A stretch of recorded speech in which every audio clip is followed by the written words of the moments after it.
Hello and welcome. स्वागत है आप सबका अपने यूट्यूब चैनल माई स्टडी। और इस वीडियो में हम elute wave theory for beginners lecture series और कंटिन्यू करने वाले हैं। और ये वीडियो बिल्कुल ही फोकस रहेगा इल्यूट वेव में, जो हम लोग 5 वेव्स के पैटर्न को देखते हैं, यानी इम्पल्स पैटर्न होता है, इम्पल्स फेज जो होता है, उस पर आज हम डिस्कस करने वाले हैं। तो चलिए PDF शेयर करते हैं और शुरू करते हैं। Essential construction rules for Elliott waves. Market action must adhere to the following rules to be considered a candidate for impulsive behavior. Impulsive behavior के कुछ रूल्स हैं। ये कभी भी इसके अगेंस्ट आप जाके इम्पल्सिव बिहेवियर या फिर इम्पल्सिव वेव को कंस्ट्रक्ट नहीं कर सकते हैं। ये रूल्स है हमारे पास। इस रूल को देखेंगे, इसके रूल्स के एग्जांपल्स को भी देखेंगे। तो सबसे पहला रूल्स है फर्स्ट रूल।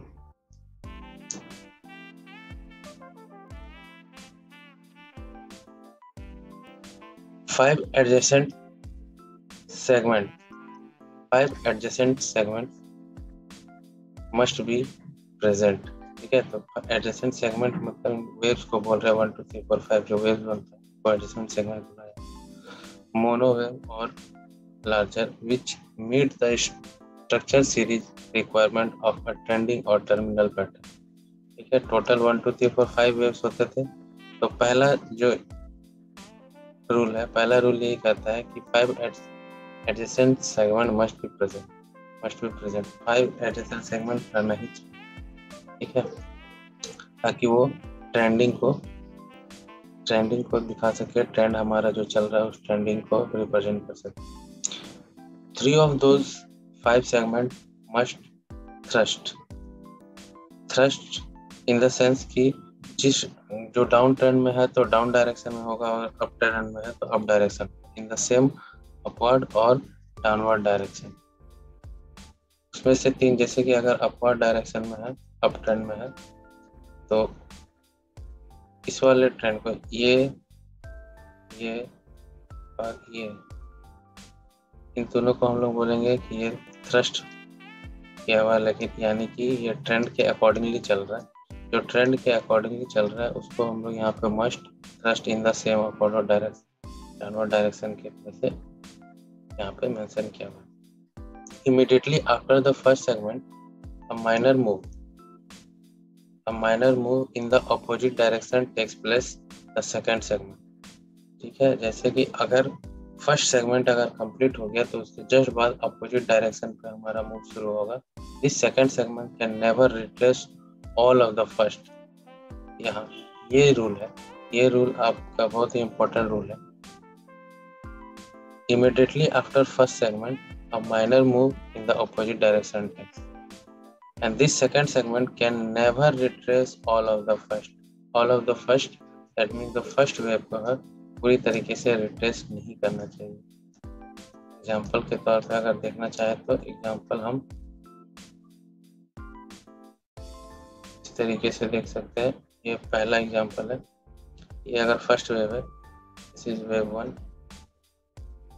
तो सेकेंड वेव फर्स्ट वेव को पूरी तरीके से क्या किया है, ओवरकम कर गया है। तो ये नहीं करना चाहिए। सेकेंड वेव जो है, सेकेंड वेव कभी भी वेव 1 को ओवरकम नहीं करना चाहिए। ये गलत तरीका है, this is the wrong way. ठीक है, ये गलत तरीका।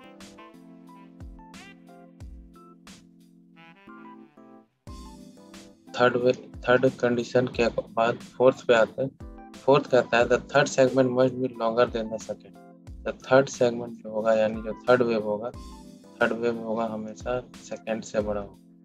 थर्ड वेव जो होगा वो सेकेंड वेव से हमेशा और हमेशा बड़ा होगा। Third segment must B longer then the second. Third wave जो होगा हमेशा सेकेंड वेव से बड़ा होगा। एग्जाम्पल में आप देख सकते हैं, ये जो अगर थर्ड वेव, जैसे हर एक फिगर में आपको दिख रहा होगा कि थर्ड वेव है ज़्यादातर केस में सेकंड से बड़ा ही है। इसको इरेज कर देते हैं। जैसे बी में देखें, अगर इसमें काउंट करें, this is wave 1 and this is wave 2 and this is wave 3।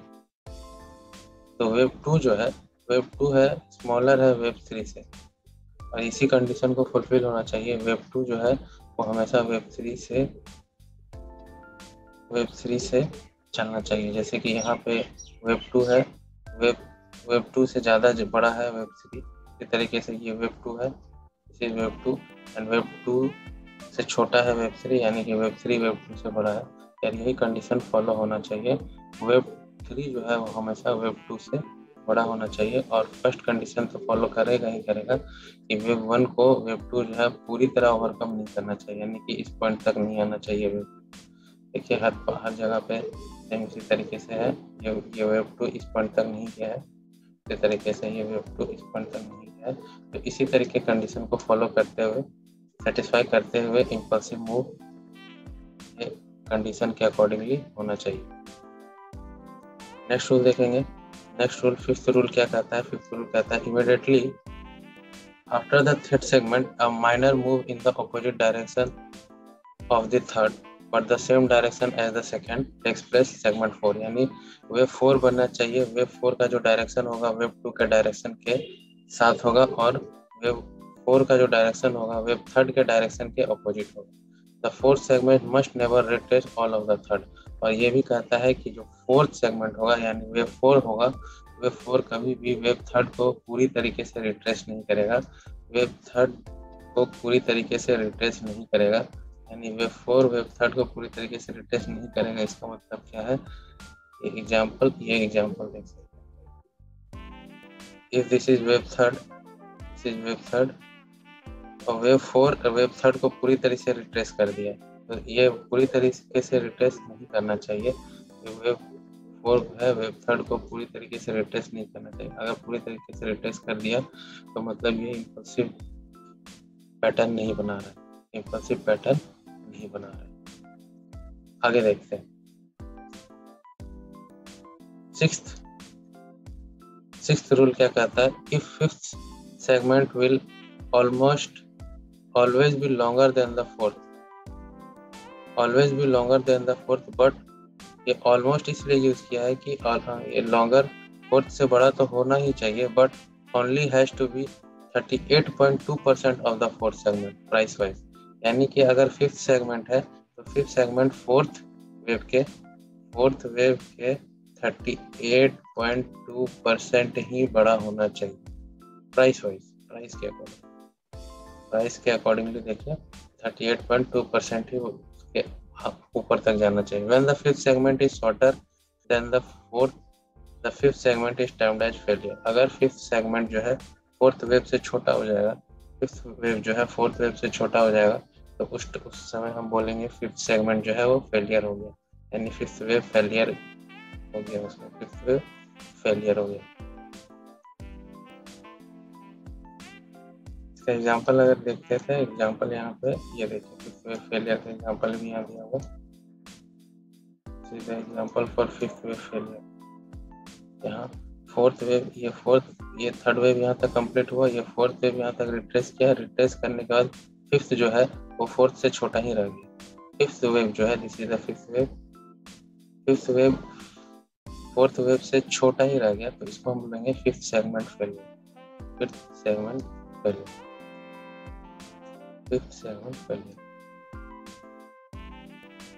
और लास्ट जो पार्ट है सेवेंथ रूल क्या कहता है?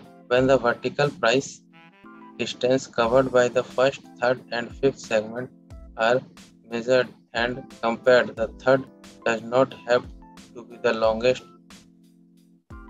but it can never be the shortest of the three segments। यानी कि अगर वर्टिकल प्राइस डिस्टेंस नापा जाए। हेलो एंड वेलकम, स्वागत है आप सबका अपने यूट्यूब चैनल माई स्टडी। और इस वीडियो में हम elute wave theory for beginners का एक लेक्चर सीरीज और कंटिन्यू करने वाले हैं, और ये वीडियो बिल्कुल ही फोकस रहेगा इल्यूट वेव में, जो हम लोग 5 वेव्स के पैटर्न को देखते हैं, यानी इम्पल्स पैटर्न होता है, इम्पल्स फेज जो होता है, उस पर आज हम डिस्कस करने वाले हैं। तो चलिए PDF शेयर करते हैं। और शुरू करते हैं। यहाँ से स्क्रीन शेयर। आज का टॉपिक है हमारा essential construction rules. Essential construction rules for Elliott waves. Market action must adhere to the following rules to be considered a candidate for impulsive behavior. Impulsive behavior के कुछ रूल्स है। ये कभी भी इसके अगेंस्ट आप जाके इम्पल्सिव बिहेवियर या फिर इम्पल्सिव वेव्स को कंस्ट्रक्ट नहीं कर सकते हैं। ये रूल्स है हमारे पास। इस रूल को देखेंगे, इसके रूल्स के एग्जांपल्स को भी देखेंगे। तो सबसे पहला रूल्स है, इसको थोड़ा मैग्नीफाई कर देते हैं ज्यादा।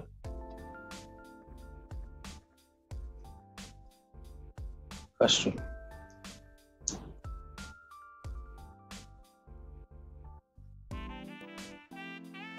five adjacent segment must be present। ठीक है, तो एडजेसेंट सेगमेंट मतलब वेव्स को बोल रहे हैं 1 2 3 4 5 जो वेव्स बनते हैं वो एडजेसेंट सेगमेंट बनाए।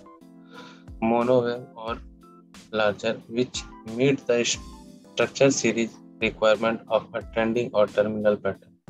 ठीक है, टोटल 1 2 3 4 5 वेव्स होते थे। तो पहला जो रूल है, पहला रूल यही कहता है कि 5 adjacent segment must be present. 5 adjacent segment रहना ही चाहिए। ठीक है, ताकि वो ट्रेंडिंग को दिखा सके, ट्रेंड हमारा जो चल रहा है उस ट्रेंडिंग को रिप्रेजेंट कर सके। 3 of those 5 segment must thrust in the sense कि जिस जो डाउन ट्रेंड में है तो डाउन डायरेक्शन में होगा और अप ट्रेंड में है तो up direction, in the same upward और डाउनवर्ड डायरेक्शन। उसमें से 3, जैसे कि अगर अपवर्ड डायरेक्शन में है, अप ट्रेंड में है, तो इस वाले ट्रेंड को ये और ये, इन दोनों को हम लोग बोलेंगे कि ये थ्रस्ट किया हुआ, लेकिन यानी कि ये ट्रेंड के अकॉर्डिंगली चल रहा है। जो ट्रेंड के अकॉर्डिंगली चल रहा है उसको हम लोग यहाँ पे must thrust in the same upward direction, downward direction के वजह से यहाँ पे मेंशन किया हुआ। Immediately after the first segment, a minor move in the opposite direction takes place the second segment। ठीक है, जैसे कि अगर फर्स्ट सेगमेंट अगर कंप्लीट हो गया तो उसके जस्ट बाद अपोजिट डायरेक्शन पे हमारा मूव शुरू होगा। This second segment can never retrace all of the first. यहाँ ये रूल है, ये रूल आपका बहुत ही इंपॉर्टेंट रूल है। Immediately after first segment, a minor move in the opposite direction takes, and this second segment can never retrace all of the first। All of the first, that means the first wave को है पूरी तरीके से retrace नहीं करना चाहिए। Example के तौर पे अगर देखना चाहे तो एग्जाम्पल हम इस तरीके से देख सकते हैं। ये पहला एग्जाम्पल है, ये अगर फर्स्ट वेव है, दिस इज वेव 1, तो सेकेंड वेव फर्स्ट वेव को पूरी तरीके से क्या किया है, ओवरकम कर गया है। तो ये नहीं करना चाहिए। सेकेंड वेव जो है, सेकेंड वेव कभी भी वेव 1 को ओवरकम नहीं करना चाहिए। ये गलत तरीका है, this is the wrong way. ठीक है, ये गलत तरीका।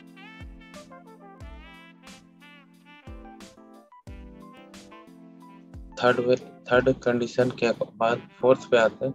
फोर्थ कहता है the third segment must B longer than the second. The third segment जो होगा, यानी जो थर्ड वेव होगा हमेशा सेकेंड से बड़ा होगा। थर्ड वेव जो होगा वो सेकेंड वेव से हमेशा और हमेशा बड़ा होगा।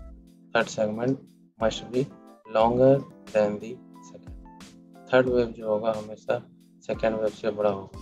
एग्जाम्पल में आप देख सकते हैं, ये जो अगर थर्ड वेव, जैसे हर एक फिगर में आपको दिख रहा होगा कि थर्ड वेव है ज़्यादातर केस में सेकेंड से बड़ा ही है। इसको इरेज कर देते हैं। जैसे बी में देखें, अगर इसमें काउंट करें, this is wave 1 and this is wave 2 and this is wave 3। तो वेव 2 जो है वेब 2 है स्मॉलर है वेब 3 से, और इसी कंडीशन को फुलफिल होना चाहिए। वेब 2 जो है वो हमेशा वेब 3 से चलना चाहिए। जैसे कि यहाँ पे वेब 2 है, वेब 2 से ज़्यादा जो बड़ा है वेब 3, इसी तरीके से ये वेब 2 है, इसी वेब 2 एंड वेब 2 से छोटा है वेब 3, यानी कि वेब 3 वेब 2 से बड़ा है। यार यही कंडीशन फॉलो होना चाहिए। वेब 3 जो है वो हमेशा वेब 2 से बड़ा होना चाहिए, और फर्स्ट कंडीशन तो फॉलो करेगा ही करेगा कि वेब 1 को वेब 2 जो है पूरी तरह ओवरकम नहीं करना चाहिए, यानी कि इस पॉइंट तक नहीं आना चाहिए वेब। देखिए हर जगह पे सेम इसी तरीके से है। ये वेब 2 इस पॉइंट तक नहीं गया है, इसी तरीके से ये वेब 2 इस पॉइंट तक नहीं गया है। तो इसी तरीके कंडीशन को फॉलो करते हुए, सेटिस्फाई करते हुए इम्पल्सिव मूव ये कंडीशन के अकॉर्डिंगली होना चाहिए। नेक्स्ट रूल देखेंगे। नेक्स्ट रूल, फिफ्थ रूल क्या कहता है? फिफ्थ रूल कहता है immediately after the third segment a minor move in the opposite direction of the third but the same direction as the second takes place segment 4, यानी wave 4 बनना चाहिए। Wave 4 का जो डायरेक्शन होगा वेव 2 के direction के साथ होगा, और वेव 4 का जो डायरेक्शन होगा वेव 3 के डायरेक्शन के अपोजिट होगा। The fourth segment must never retrace all of the third, और ये भी कहता है कि जो फोर्थ सेगमेंट होगा यानी वेव 4 होगा, वेव 4 कभी भी वेव 3 को पूरी तरीके से रिट्रेस नहीं करेगा, वेव 3 को पूरी तरीके से रिट्रेस नहीं करेगा, यानी वेव 4 वेव 3 को पूरी तरीके से रिट्रेस नहीं करेगा। इसका मतलब क्या है? ये एग्जांपल देख सकते हैं। इफ दिस इज वेव 3 और वेव 4 और वेव 3 को पूरी तरीके से रिट्रेस कर दिया, तो ये पूरी तरीके से रिट्रेस नहीं करना चाहिए। वेव 4 है वेव 3 को पूरी तरीके से रिट्रेस नहीं करना चाहिए। अगर पूरी तरीके से रिट्रेस कर दिया तो मतलब ये इम्पल्सिव पैटर्न नहीं बना रहा है, इम्पल्सिव पैटर्न नहीं बना रहा है। आगे देखते हैं। सिक्स्थ रूल क्या कहता है? If fifth segment will almost always be longer than the fourth, always be longer than the fourth, but ये ऑलमोस्ट इसलिए यूज किया है कि ये लॉन्गर फोर्थ से बड़ा तो होना ही चाहिए, but only has to be 38.2% of the fourth segment price wise, यानी कि अगर फिफ्थ सेगमेंट है तो फिफ्थ सेगमेंट फोर्थ वेव के 38.2% ही बड़ा होना चाहिए प्राइस वाइज। प्राइस के अकॉर्डिंगली देखिए 38.2% ही उसके ऊपर तक जाना चाहिए। When the fifth segment is shorter than the fourth, the fifth segment is termed as failure। अगर फिफ्थ सेगमेंट जो है फोर्थ वेव से छोटा हो जाएगा, फिफ्थ वेव जो है फोर्थ वेव से छोटा हो जाएगा, तो उस समय हम बोलेंगे फिफ्थ सेगमेंट जो है वो फेलियर हो गया, यानी फिफ्थ वेव फेलियर हो गया, उसमें फिफ्थ वेव फेलियर हो गया। इसका एग्जांपल अगर देखते थे, एग्जांपल यहाँ पे ये देखिए, फिफ्थ वेव फेलियर का एग्जांपल भी यहाँ दिया हुआ, example for fifth wave failure. यहाँ फोर्थ वेव, ये थर्ड वेव यहाँ तक कंप्लीट हुआ, ये फोर्थ वेव यहाँ तक रिट्रेस किया, रिट्रेस करने के बाद फिफ्थ जो है वो फोर्थ से छोटा ही रह गया। फिफ्थ वेव जो है, this is the fifth wave fourth wave से छोटा ही रह गया, तो इसको हम बोलेंगे fifth segment failure.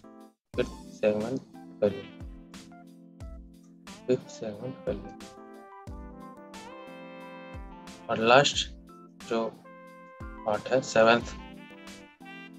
Seventh rule क्या कहता है? When the vertical price distance covered by the first, third and fifth segment are measured and compared, the third does not have to be the longest, but it can never be the shortest of the three segment। यानी कि अगर vertical price distance नापा जाए, seventh rule says when the vertical price distance covered by the first, third and fifth segment are measured and compared, the third does not have to be the longest, but it can never be the shortest। That means क्या कि अगर first, third और fifth के vertical price action को अगर हम लोग नापते हैं, वर्टिकली अगर इसको नापते हैं, दैट मीन्स लेट सपोज कि यहाँ से फर्स्ट के वर्टिकल को नाप रहे हैं डिस्टेंस को, थर्ड के डिस्टेंस को नाप रहे हैं वर्टिकली, और फिफ्थ के डिस्टेंस को नाप रहे हैं वर्टिकली। तो ये इस तरीके का मूव दे रहा है। फर्स्ट यहाँ से यहाँ पे, थर्ड को यहाँ से यहाँ पे, प्राइस एक्शन को नाप रहा है फर्स्ट के और फिफ्थ के कि कितना डिस्टेंस ट्रेवल किया है। तो इट इज नॉट नेसेसरी जो थर्ड वेव है, ये जो थर्ड वेव का जो प्राइस मूव है ये सबसे बड़ा हो, बट सबसे छोटा नहीं होना चाहिए, बट ये सबसे स्मॉलर नहीं होना चाहिए, स्मॉलर नहीं होना चाहिए। ये सबसे बड़ा हो सकता है और सबसे बड़ा नहीं भी हो सकता है, पर स्मॉलर नहीं होना चाहिए। ये हमारा 7th रूल का। इन 7th रूल को अप्लाई करके इम्पल्सिव वेव को हम जान सकते हैं। इम्पल्सिव वेव को एक एक करके देखेंगे। सबसे पहला रूल जो है, सबसे पहला में क्या हुआ, फर्स्ट वेव है, उसके बाद जो सेकंड वेव बना वो पूरे तरीके से रिट्रेस कर दिया सेकंड वेव, यानी कि अब ये जो सेकंड वेव को रिट्रेस कर दिया, तो अब फर्स्ट वेव जो है वो बहुत छोटा हो गया और सेकंड वेव बहुत लार्ज हो गया। दैट मीन्स ये इम्पल्सिव नेचर का नहीं है, इम्पल्सिव बिहेवियर ये नहीं दिखा रहा है, ये इम्पल्सिव बिहेवियर नहीं दिखा रहा है। सेकंड में आएंगे, सेकंड बिल्कुल सेम है, अच्छे तरीके से वेव 1 भी कंप्लीट हुआ, 2 भी पूरा रिट्रेस नहीं हुआ, 3 भी अपने कंडीशन को फुलफिल किया, 4 भी 3 को रिट्रेस नहीं किया, फिफ्थ क्या हो गया, सबसे बड़ा हो गया, ठीक है, फिफ्थ बड़ा हो सकता है। थर्ड फिफ्थ का जो डिस्टेंस है, का डिस्टेंस यहाँ से इतना है, थर्ड का डिस्टेंस यहाँ से इतना है और फर्स्ट का डिस्टेंस यहाँ से इतना है। प्राइस एक्शन जो है, प्राइस एक्शन इस तरीके से हम लोग चेक कर सकते हैं कि कितना प्राइस में कितना बड़ा है। तो थर्ड जो है वो स्मॉलेस्ट नहीं है, तो ये कंडीशन को फुलफिल कर रहा है, इसका मतलब ये इम्पल्सिव नेचर दिखा रहा है, this is of impulsive nature. इसी तरीके से ये भी 1 2 3 4 5 ये भी इम्पल्सिव नेचर शो कर रहा है, कोई बोलेंगे इम्पल्सिव नेचर शो कर रहा है। ये तो कंप्लीट ही नहीं है, 1 2 3 4 में ही है, खत्म हो गया, तो ये इम्पल्सिव नेचर नहीं शो कर रहा है। उसके बाद ई में क्या है, थर्ड जो है, थर्ड का अगर डिस्टेंस नापे, फर्स्ट का डिस्टेंस है, प्राइस एक्शन का डिस्टेंस ये है, थर्ड का प्राइस एक्शन का डिस्टेंस है ये, और फिफ्थ का प्राइस एक्शन का डिस्टेंस है ये। तो फिफ्थ और फर्स्ट का प्राइस एक्शन बड़ा हो जा रहा है और थर्ड का जो है वो छोटा हो जा रहा है, तो ये प्राइस एक्शन ये इसको कंडीशन को फुलफिल नहीं कर रहा है। थर्ड स्मॉलर नहीं होना चाहिए, third should not be the smaller, यानी कि ये भी इम्पल्सिव बिहेवियर को फॉलो नहीं कर रहा है। इसके बाद आएंगे इस वाले में भी हम देख रहे हैं कि फर्स्ट वेव जो है बहुत बड़ा हो गया है और उसके बाद सेकंड, थर्ड, फोर्थ और फिफ्थ। अब इसमें भी अगर हम लोग इसके प्राइस एक्शन को देखें, प्राइस एक्शन को चेक करें, तो परपेंडिकुलरली एक लाइन ड्रॉ कर देते हैं। फर्स्ट वेव का प्राइस एक्शन इतना है, सेकेंड वेव का प्राइस एक्शन इस तरीके से है, थर्ड वेव का और फिफ्थ वेव का प्राइस एक्शन। तो थर्ड वेव और फिफ्थ वेव का प्राइस एक्शन लगभग सेम है, फर्स्ट वेव का बहुत ज़्यादा है। और इसमें चेक किया जाए कि इसमें और क्या हो सकता है, तो 38% जो फिफ्थ वेव है वो फोर्थ वेव से 38%, ये जो रूल नंबर हमारे पास था रूल नंबर 6 क्या था, जो फिफ्थ सेगमेंट होगा always longer than the fourth होगा, ठीक है, almost longer, but only has to be 38% of the fourth segment. तो फोर्थ जो है फिफ्थ से हमेशा बड़ा होगा, तो फिफ्थ जो है हमेशा फोर्थ से ऑलमोस्ट बड़ा होगा, तो फोर्थ और फिफ्थ ऑलमोस्ट बड़ा भी है, ठीक है, ये कैटेगरी को फुलफिल करना है, यानी ये इम्पल्सिव नेचर शो कर रहा है। यहाँ पे देखेंगे क्या ये इम्पल्सिव नेचर शो कर रहा है, तो बिल्कुल नहीं, ये इम्पल्सिव नेचर नहीं शो कर रहा है, क्योंकि थर्ड वेव को जो है ये फोर्थ वेव में पूरी तरीके से रिट्रेस कर दिया है, ये यहाँ पूरा रिट्रेस कर दिया है, यानी कि ये भी इम्पल्सिव नेचर को फुलफिल कर रहा है, इम्पल्सिव नेचर को फुलफिल कर रहा है। तो उसी तरीके से एच को देखेंगे, तो एच में देखेंगे तो एच को क्या ये इम्पल्सिव नेचर को फुलफिल कर रहा है, तो ये एच भी इम्पल्सिव नेचर को फुलफिल नहीं कर रहा है, क्योंकि फोर्थ वेव है ये इतना छोटा है और फिफ्थ वेव 38% से ज़्यादा हो गया, फोर्थ वेव पे 38% से ज़्यादा हो गया फोर्थ वेव पे, तो ये भी इम्पल्सिव नेचर को फुलफिल नहीं कर रहा है। अब यहाँ पे देखेंगे क्या ये इम्पल्सिव नेचर को फुलफिल कर रहा है, तो थर्ड सेकंड का जो प्राइस एक्शन भी ठीक है, का भी प्राइस एक्शन ठीक है, इसका भी प्राइस एक्शन, इसमें थर्ड जो है स्मॉलर नहीं है, तो प्राइस एक्शन के अकॉर्डिंगली ये सही है इम्पल्सिव।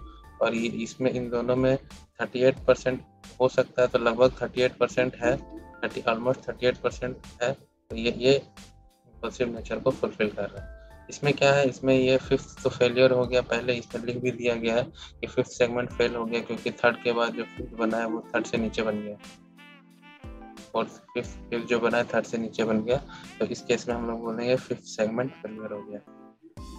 उसके बाद यहाँ पे अगर हम देखें, फर्स्ट वेव बना, उसके बाद सेकेंड वेव बना, थर्ड वेव जो है वो, थर्ड वेव के बाद फोर्थ वेव जो है वो बहुत छोटा बन गया, थर्ड वेव और फोर्थ वेव और फिफ्थ वेव उसके बाद। अब यहाँ पे ये देखिए, ये कंप्लीट हुआ फर्स्ट वेव यहाँ पे, और थर्ड वेव जो है वो इससे भी छोटा रह गया, यानी कि फर्स्ट वेव को भी क्रॉस नहीं कर पाया। अब थर्ड वेव फर्स्ट वेव को क्रॉस नहीं कर पाया, तो ये भी इम्पल्सिव नेचर के बिहेवियर को फॉलो नहीं किया, दैट मीन्स इसको भी इम्पल्सिव नेचर नहीं बोलेंगे। तो अकॉर्डिंगली किसको हम लोग इम्पल्सिव मान रहे हैं, पहला ये पार्ट है, इसको इम्पल्सिव माने, उसके बाद इसको इम्पल्सिव माने, उसके बाद इसको इम्पल्सिव माने, मतलब बीच वाले टर्म्स में जितने भी फॉलो हुए सारे इम्पल्सिव है, बाकी किनारे किनारे वाले सारे इम्पल्सिव नहीं है, इम्पल्सिव नेचर के नहीं। इस तरीके से हम लोग इम्पल्सिव वेव्स के पैटर्न्स को डिफाइन करते हैं और चेक कर सकते हैं कि कौन सा इम्पल्सिव नेचर है, कौन सा इम्पल्सिव नेचर नहीं है। तो रूल्स को एक बार और दोहरा देते हैं लास्ट पर। पहला rules, first adjacent segment must be present with meet the structure series requirement of the trending.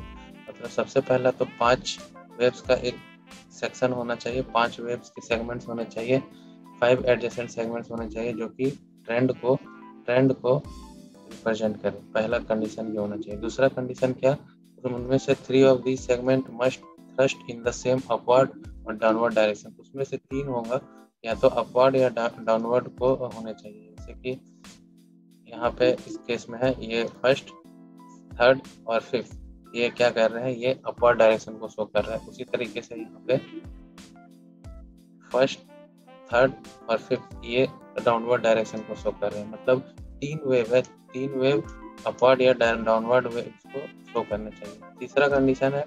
तीसरा condition, immediately after the first segment minor move in the opposite direction takes place. Minor move होगा, और जो second segment को कभी भी retrace नहीं करना है, फर्स्ट को कभी भी रिट्रेस नहीं करना है। Fourth rule, the third segment must B longer than the second. Third segment जो होगा वो सेकंड वेव से हमेशा बड़ा होगा। थर्ड वेव जो होगा सेकंड वेव से हमेशा बड़ा होगा। Immediately after the third segment minor move in the opposite direction of the third takes place. और इसमें क्या है, the fourth segment must never retrace all of the third. और फोर्थ वेव जो होगा वो थर्ड वेव को पूरी तरीके से रिट्रेस नहीं करेगा। सिक्स्थ कंडीशन क्या है, the fifth segment will almost always be longer than the fourth. जो फिफ्थ सेगमेंट होगा वो ऑलमोस्ट लॉन्गर दिन होगा, फोर्थ होगा, but only has to be 38.2 longer. Price wise वो 38.2% ही लॉन्गर हो सकता है, उससे ज्यादा लॉन्ग हुआ तो वो इम्पल्सिव कैरेक्टर में नहीं जाना है। When the fifth segment is shorter than the fourth, और अगर फिफ्थ सेगमेंट फोर्थ से छोटा हो जाता है तो उसमें हम लोग बोलते हैं फिफ्थ सेगमेंट टर्म है फेलियर। फिफ्थ सेगमेंट को फेलियर का एक रिप्रेजेंटेशन हो जाता है। सेवेंथ क्या कह रहा है, सेवेंथ में हम देखते हैं कि when the vertical price distance covered by the first, third and fifth segments are measured and compared, the third does not have to be the longest। मतलब कि थर्ड कोई जरूरी नहीं है कि वो लॉन्गेस्ट हो, but it can never be the shortest, but वो कभी भी शॉर्टेस्ट के कैटेगरी में नहीं आएगा ऑफ द 3 सेगमेंट। तीनों में से किसमें से, फर्स्ट में से, थर्ड में से और फिफ्थ में से। First, third and fifth, first, third and fifth, इन तीनों में से कभी भी ये सबसे छोटा नहीं होगा,